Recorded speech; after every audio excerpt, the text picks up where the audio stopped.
जवळपास 1 महिन्याचा हा आपला प्लॉट अद्रकचा झालेला आहे आज. आणि बघू शकता एकदम व्यवस्थित 100% आपल्याला उतार आज आपल्या अद्रकच्या प्लॉटमध्ये दिसतोय. याला सुरुवातीपासून काय काय डोस दिले आपण ते तुम्हाला थोडक्यात मी सांगणार आहे आजच्या व्हिडिओमध्ये.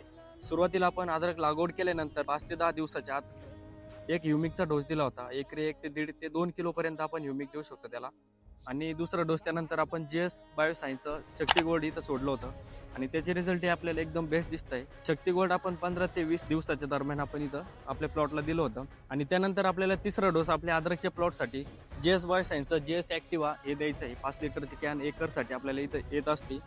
त्यामध्ये amino acid plus fulvic acid असल्या कारणाने आपल्या अद्रकची वाढ जोमाने होणार आहे आणि एकदम व्यवस्थित आपल्याला एकसारखं उतार इथं दिसणार आहे. आणि त्याचसोबत पांढऱ्या मुळ्यांची वाढ जास्तीत जास्त आपल्याला दिसणार आहे. पांढऱ्या मुळ्यांचा इथं जार तयार होताना आपल्याला लक्षात येणार आहे. आणि तुम्ही बघू शकता काल परवा आपण GS ॲक्टिवा सोडलेलं आहे. त्याचे रिझल्ट आपल्याला 3-4 दिवसामध्ये दिसून येणार आहे. त्याचे रिझल्ट हे मी तुम्हाला पुढच्या व्हिडिओमध्ये सांगणारच आहे. आणि अशा पद्धतीने आपल्याला आतापर्यंत जवळपास 1 महिन्यापर्यंत हे शेड्यूल ठेवायचं आहे.